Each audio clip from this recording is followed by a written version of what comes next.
오늘 말씀의 제목은 거지방의 그리스도인이라는 제목으로 하나님 말씀 나누고자 합니다. 2030 청년 세대들의 소비 트렌드를 흔히 두 단어 가지고 설명을 하거든요. 하나가 욜로라고 하는 단어고 또 하나가 플렉스라고 하는 단어입니다. 흔히 오마카세 잘 알려져 있죠. 오마카세와 같은 식사를 즐기고요. 또 해외여행을 즐기며 살아가는 그러한 젊은이들의 좀 무분별해 보이는 삶을 기성세대들은 불안하고 또 안 입고 온 모습으로 보기도 했습니다. 하지만 지금은 이와는 약간 그 분위기가 달라졌다고 해요. 지금은 아예 극단적으로 소비를 줄이는 일종의 무지출 챌린지라든지 아니면 거지방이 주목받고 있습니다. 카카오톡 오픈 채팅방에 각종 거지방이 넘쳐나고요. 거기서 서로의 지출을 관리해주고 지출을 줄이도록 독려하거나 아니면 절약 습관을 공유하기도 합니다. 저도 이 거지방을 한번 검색해 보니까요, 이렇게 운영이 되더라고요. 누가 스타벅스 블랙 밀크티 5,900원 이렇게 올리면 바로 댓글을 다는 겁니다. 스타벅스 배불렀군요. 물만 마셔도 사는데 지장 없습니다. 이렇게 이야기하거나 아니면 대안을 제시해 두는데요, 3다수 1,100원 이렇게 달아주는 겁니다. 벌써 4,800원을 절약할 수 있죠. 3다수를 먹으면. 그러면 그 다음에 또 누가 또 이렇게 다는 겁니다. 3다수 CU 미네랄 워터 600원 또 이렇게 친절하게 또 알려줘요. 원래 5,900원을 쓰기로 했는데 600원까지 소비 지출을 줄일 수 있게 된 겁니다. 그러다가 마침내 물은 근처 은행 가서 드세요 이렇게 남기면 사람들이 동의합니다 하면 결국 처음에 스타벅스 가서 블랙 밀크티를 먹으려고 했던 이 사람은 5,900원을 세이브하게 된 겁니다. 아, 좋다 이렇게 생각하고 은행에 가서 물을 마시게 되는 거죠. 사실 이 거지방과 같은 이런 채팅방 이런 걸 진지하게 받아들이는 사람은 많이 없습니다. 그냥 젊은이들 사이에 유행하고 있는 트렌드일 뿐이에요. 재미삼아하지 정말 여기서 나오는 결론을 정말 진리로 받아들이고 정말 목숨 걸고 지키는 사람 그렇게 많이 없습니다. 심각하게 받아들이지 않아요. 그럼에도 이 거지방의 존재는요, 나에게 유익이 되고 또 내게 꼭 필요하다 싶은 것은 어떤 비용이라도 치를 준비가 되어 있지만 나와 상관이 없거나 아니면 나에게 별 의미가 없다라고 생각하는 일은 극단적으로 관심을 두지 않는, 그러니까 극단적으로 소비하지 않는 형태를 잘 보여주고 있습니다. 단지 먹고 사는 문제 그 자체가 아니고요, 이 소비 습관을 들여다보면 같은 시간을 사용하더라도 더 내게 의미가 있도록, 같은 비용을 사용하더라도 내가 더 만족하는 길을 고민하는 겁니다. 그 고민하고자 하는 방법이 젊은 세대들의 트렌드라는 거예요. 오늘 본문 말씀인 로마서에도 당시를 살던 사람들의 그 삶을 선도하는 삶의 트렌드를 발견할 수 있습니다. 사도 바울은 로마에 거주하는 성도들에게 긴 내용의 편지를 통해서 예수 그리스도의 복음의 그 궁극적인 우월성을 논리적이고도 아주 체계적으로 논증하고 설명합니다. 여러분, 당시 로마는요, 세계의 수도였어요. 세계 제국의 수도였습니다. 전 세계의 부와 권력이 거기에 집중되어 있는 곳이고요, 그리고 모든 시대의 문화를 선도하는 곳이었어요. 그곳이 가장 핫한 지역이었다는 겁니다. 오늘날 미국의 뉴욕이라든지 한국의 강남, 젊은이들의 거리, 성수동 이런 걸 다 합쳐놓은 도시라고 볼 수 있을 거예요. 메이드 인 로마, 이게 상징하는 바가 그 당시 시대 사람들에게는 굉장히 엄청났을 겁니다. 오늘날 우리도 충분히 이해할 수 있을 거예요. 로마 사람들이 어떠한 삶을 살았는지. 로마에서는 로마법을 따른다는 유명한 격언이 있을 정도입니다. 로마는요, 세계를 선도하는 국가고 모든 부와 명예와 정보가 집약되어 있는 당시 최첨단의 도시였습니다. 로마서는 그곳에 사는 그리스도인들에게 바울이 보낸 서신입니다. 세계 정치의 중심지, 모든 돈과 권력이 집중되어 있고 세계 각국의 사람들이 끊임없이 몰려드는 곳, 다양한 인종, 다양한 계층, 다양한 언어, 다양한 문화가 마치 용광로와 같이 어울려 지내는 국제적인 도시, 바로 거기가 로마였습니다. 하지만 바울은요, 이 로마서에서 로마의 문명이나 부와 명예도 예수 그리스도의 복음과 비교할 수 없음을 설명하면서 여전히 우리는 하나님 나라의 백성이라고 하는 그 정체성을 잊지 말라고 선언합니다. 세상 그 문화에, 그 트렌드에 휩쓸려 살아가지 말고 하나님 나라의 백성이라고 하는, 그리스도인이라고 하는 그 정체성을 잊지 말고 견고하게 지키며 살아가라고 권면하는 거예요. 그리고 그 가운데서 오늘 우리가 읽은 본문 말씀은 제국의 수도, 그 한복판을 살아가는 그리스도인들이 꼭 기억해야 할 삶의 방법론을 담고 있습니다. 바울은 성전에서 행해지던 제사, 그리고 제물을 통해서 이루어지는 제사, 이것을 뛰어넘어서 일상으로 확대시켜서 예배를 이해합니다. 여기서 우리의 몸은요, 단순히 예배를 드리는 어떤 수동적인 존재가 아니고요, 내 몸 자체가 하나님께 드리는 거룩한 산 제물이 되고요, 우리의 일상은 영적인 예배가 된다고 선언합니다. 우리의 몸을 살아있는 제물로 드리라고 하는 권면, 그리고 이것이 하나님께 드릴 영적 예배라고 하는 이 사실, 이것은 그 당시 현대화된 도시 로마를 살던 그리스도인들에게는 엄청난 충격적인 말이었어요. 하나님을 대적하는 문화가 판을 치고요, 갖은 우상 숭배가 성행하는 국제적인 도시, 그 로마에서 살고 있는 그들의 상황을 목회자인 바울이 조금이라도 이해한다면, 공감한다면 바울은 그렇게 얘기하면 안 되거든요. 바울의 입장에서는 그렇게 이야기하면 안 된다는 겁니다. 바울은 오히려 로마에 살고 있는 그들에게 로마의 법을 따르고 살면서 어떻게든 그 전쟁과 같은 그곳에서 생존하고 그냥 예배만 잘 드리라고 아마 그렇게 권면하고 독려하는 것이 세상의 입장에서는 아마 올바른 것으로 보일지도 몰라요. 하지만 본문의 바울은요, 정반대의 권면을 합니다. 위축되고 소극적일 수밖에 없는 상황에서 사도 바울은 더 과감하게 우리의 전 일상을 하나님을 예배하는 영적인 예배라고 선포하고 있는 겁니다. 최첨단의 도시에서, 그 세속화의 중심의 도시에서, 다양한 종교와 문화가 휩쓸고 있는 그 다원화된 세상 속에서 사도 바울은 그냥 위축되어서 그냥 거기서 맞추어서 적당히 살라고 이야기하는 것이 아니고, 너희들의 몸을 예배 제물로 드리고 너희들의 일상의 삶을 하나님께서 받으시는 영적인 예배라고 권면하고 있는 겁니다. 이게 바울이 선포한 삶의 트렌드였어요. 다시 오늘날 우리들 삶의 이야기를 해보겠습니다. 제가 앞서 거지방에서 이제 언급했지만 볼 수 있듯이 우리가 마주하는 현실은요, 퍽퍽합니다. 굉장히 힘들어요. 과거에도 물론 경제 위기가 있었고요, 현실에 나름대로의 어려움이 있었지만 그때는 그래도 전반적으로 이 사회가 낙관적인 분위기였습니다. 희망적이고 활기찼죠. 지금은 비록 보리밥에 막 물 말아 먹고 살아도 시골에서도 공부 열심히 하면 출세할 수 있고, 또 열심히 저축하고 근검절약하면 나도 서울에 집 하나 장만하고 중산층이 될 수 있다, 그런 꿈이 있던 시대였습니다. 그래서 과거의 영화나 드라마를 보면요, 가난해도 뭔가 인간이 사는 그 사람만의 그 정이 있어요. 정이 있어요. 경제적으로 어렵다고 해서 쫓기면서 피폐하게 예민하게 사는 것이 아니고 아주 그냥 유연하게, 아주 넉넉하게 살아가는 모습을 볼 수 있습니다. 그게 미래에 대한 희망이 있었기 때문이에요. 미래에 대한 무한한 기대가 가득하던 시대였습니다. 하지만 오늘날 우리 청년 세대가 살아가는 현실은 비관적이고 염세적이며 절망적인 세상을 마주합니다. 누구도 이 세상에서 희망을 보았다라고 이야기하는 사람을 제가 쉽게 만나지 못해요.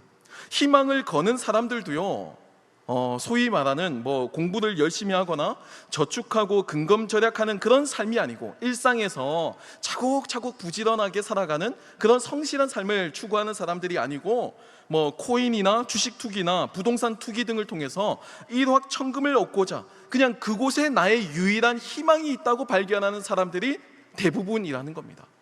정상적인 방법을 통해서는 희망을 볼 수 없는 사회, 정상적인 방법을 통해서는 꿈을 꿀 수 없는 절망적인 시대를 마주하고 있다라는 거예요.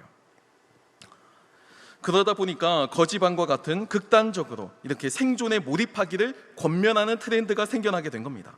엉뚱한 곳에 돈을 낭비하지 말고 일단 생존하라고, 살아남으라고 생존 그 자체에 신경을 써야 한다는 이야기예요.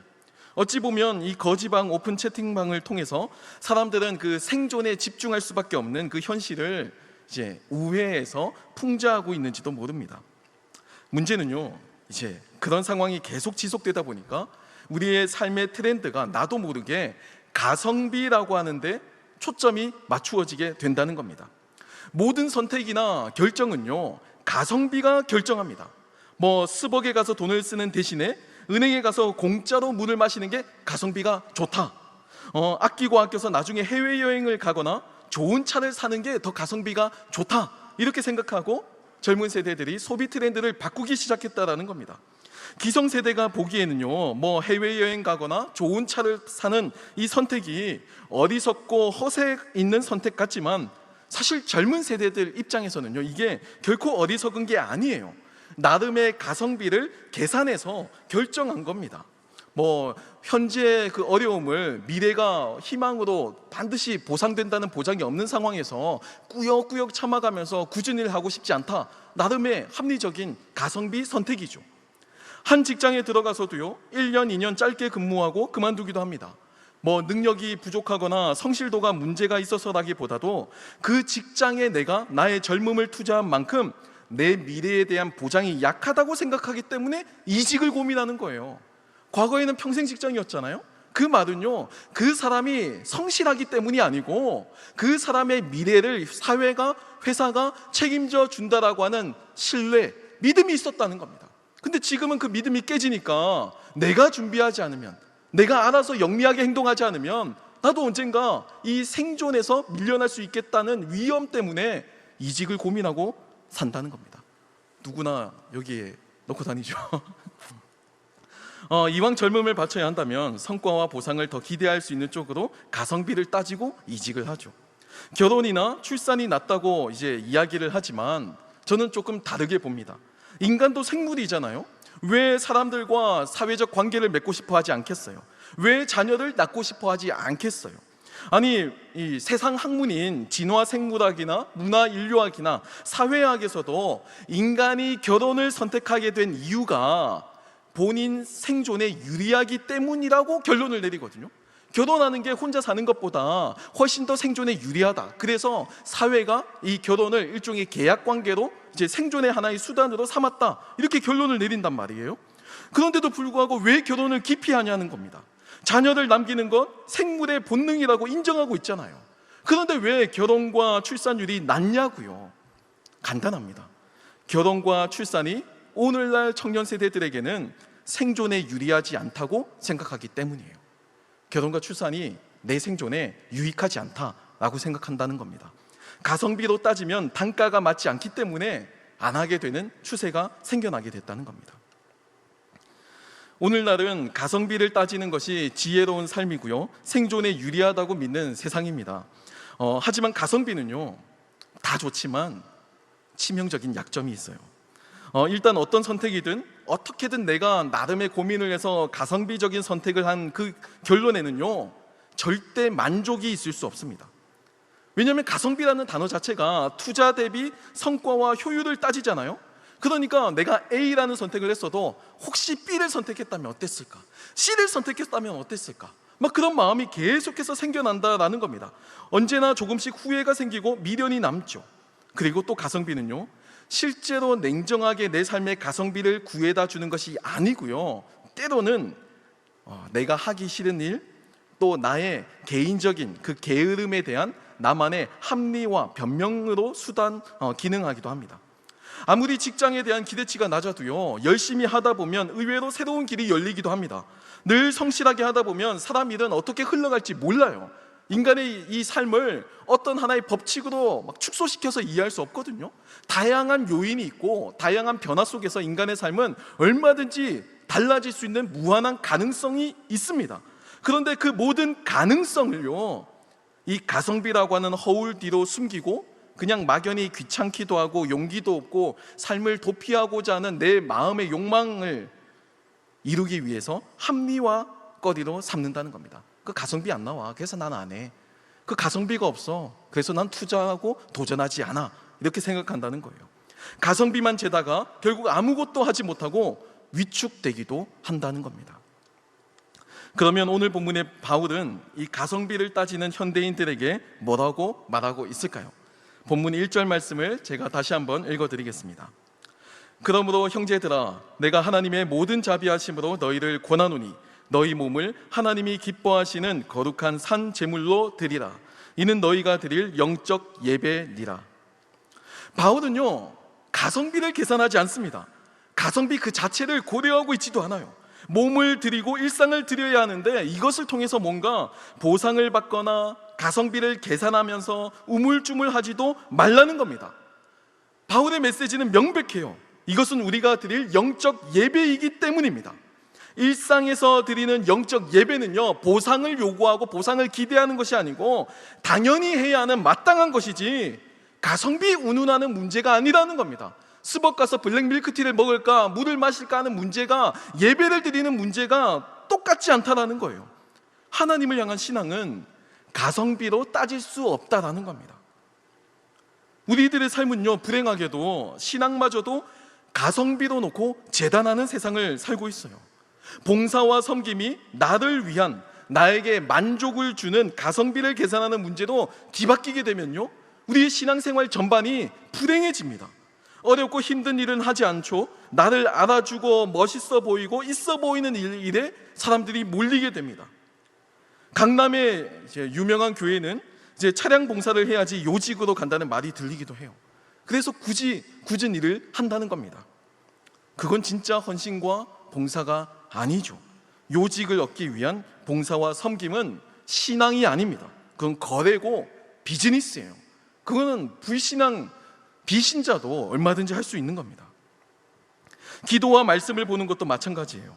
하나님을 향해 기도하는 이 일마저도 이 일을 통해서, 이 헌신을 통해서 하나님으로부터 무언가를 얻어내고자 하는 일종의 신앙의 가성비 문제로 변질이 되면요, 우리의 신앙생활은 늘 피곤하고 쫓기고 결핍을 느낄 수밖에 없습니다.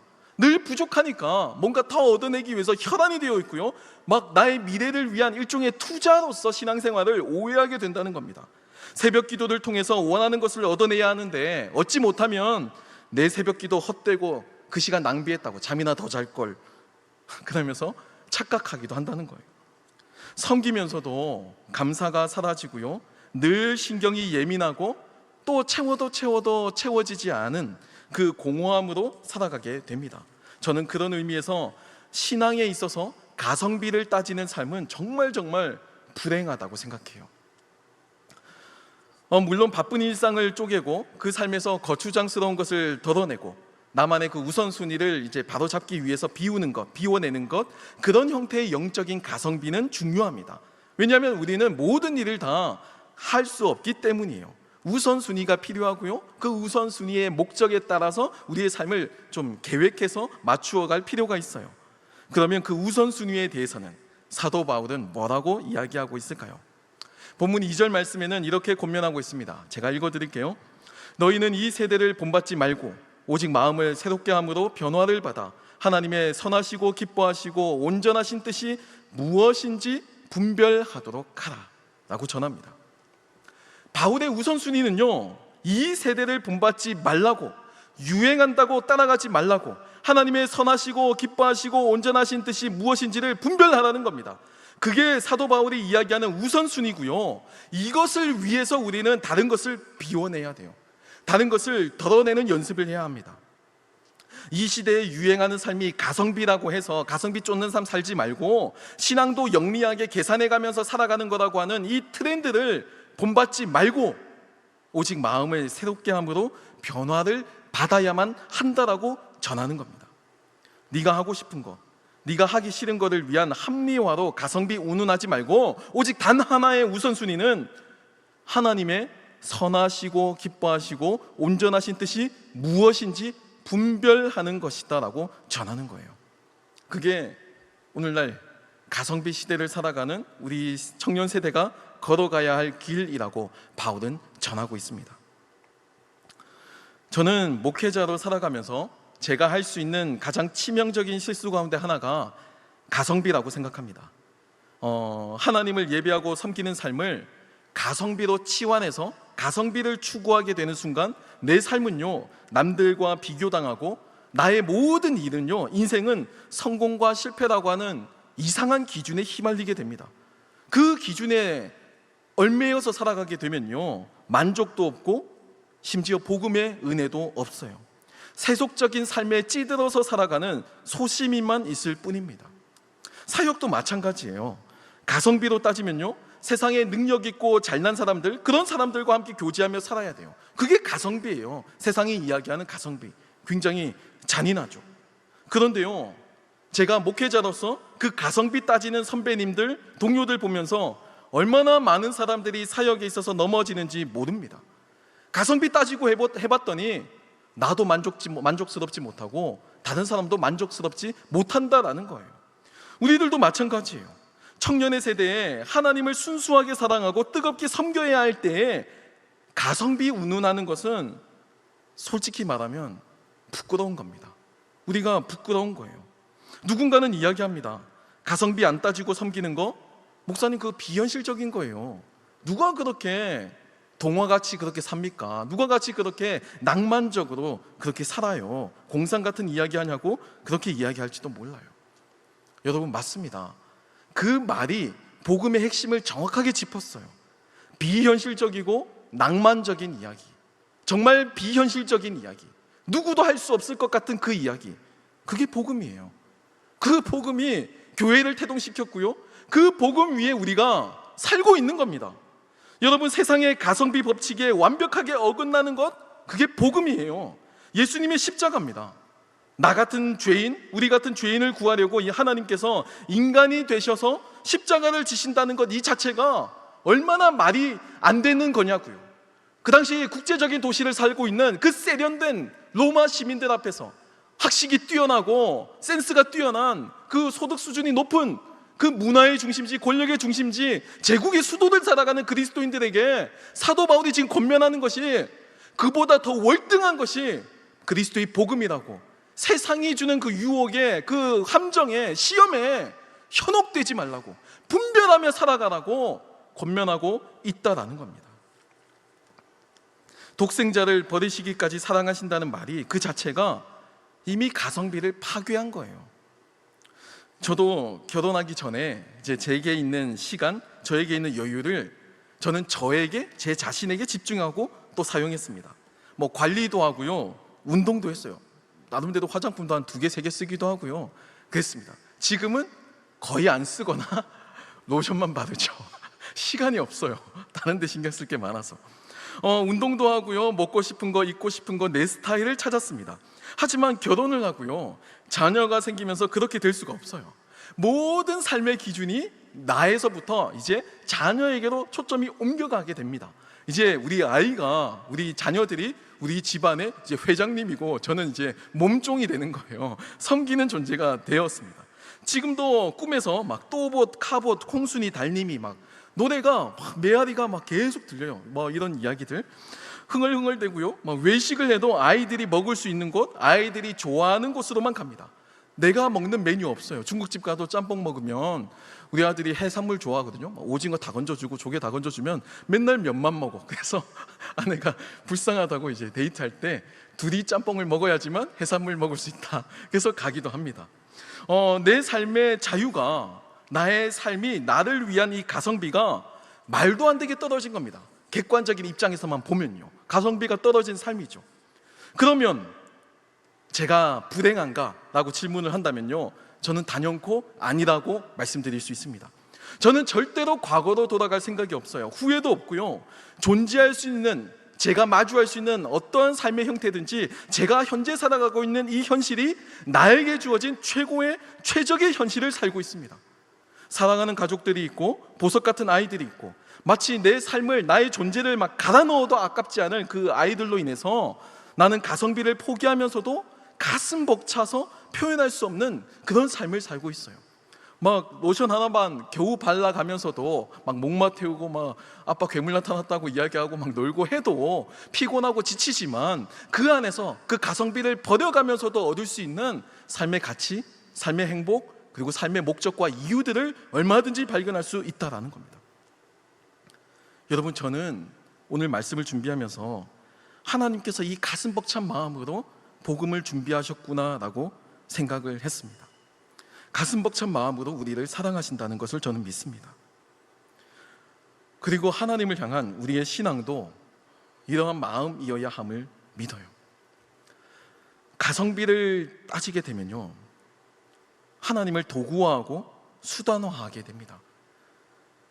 교회에서 내가 무언가를 더 얻으려고 하지 헌신하거나 봉사하거나 수고하는 것을 꺼려하게 돼요. 불행하게 되는 거죠. 하나님을 순수하게 사랑하고 섬김으로 그 일을 감당하는 열정을 우리는 회복해야만 합니다. 사실 가성비로만 살면요, 가장 지혜로운 사람이 가룟 유다였어요. 신앙은요, 가성비로 설명되지 않습니다. 자녀를 기르면서도, 저는 모든 부모님이 마찬가지겠지만 자녀를 양육하면서 이 자녀가 나중에 커서 내가 고생한 이 고생들 다 알아줘서 노후에 갚아줄 걸 계산하고 사랑하는 부모 없습니다. 전혀 기대하지 않아요. 그냥 존재 그 자체로, 그냥 너의 삶을 사는 것 그 자체가 너무 기특하고 너무 예쁘고 너무 완벽해요. 어느 학교 어떤 상태 다 필요 없습니다. 그냥 살아 숨쉬는 것, 그냥 삶을 누리는 것 그 자체로 완벽하다라는 거예요. 만족하고 분에 넘치도록 감격스럽습니다. 그리고 저는 하나님께서 우리를 향한 그 마음이 이와 같다라고 생각합니다. 이제 말씀을 마무리하려고 합니다. 저는 우리 공동체가 가성비 따지며 살아가는 거지방, 오픈 채팅방에 머무는 그리스도인이 되지 않길 소망합니다. 나 이번에 리더 할래. 리더? 배불렀구나. 그냥 예배나 잘 드려. 가성비 축약하고. 나 새벽 예배 나갈래. 새벽 예배? 그냥 한번 예배만 잘 드려. 또 가성비 축약하고. 그런 삶이 비참하다는 겁니다. 아낌없이 주신 하나님의 사랑에 감격하면서 우리도 아낌없이 사랑하고 바울의 권면과도 같이 우리의 몸을 하나님이 받으실 영적 예배로서 드리고 이 세대를 본받지 말고 오직 하나님의 선하시고 기뻐하시고 온전하신 뜻을 분별하는 우리가 되길 소망합니다. 우리 라인 공동체 안에 그로 인한 체험과 성장과 성숙이 있길 기도합니다. 우리 이 시간 함께 찬양하고 또 기도하는 시간을 가지겠습니다. 우리 이 시간 찬양할 때요, 우리 주의 옷자락 만지며 함께 고백할 텐데요, 하나님의 그 가슴 벅찬 사랑, 우리를 향한 그 가슴 벅찬 사랑, 내 삶에서 비록 이룬 것이 없고 불완전하고 결핍이 있어도 그 자체로 완전하다고 하시는 그 하나님의 사랑, 가성비를 다 버려가면서 자신의 독생자를 희생하신 그 하나님의 그 사랑, 그 가슴 벅찬 사랑, 내가 어떤 삶을 살고 있든지 어떤 모습으로 살고 있든지 그 자체로 가슴 벅차다고, 내가 몇 번이고 다시금 십자가를 져도 전혀 아깝지 않다고 생각하는 그 가슴 벅찬 사랑, 그 사랑을 다시금 회복하며 나갔으면 좋겠습니다.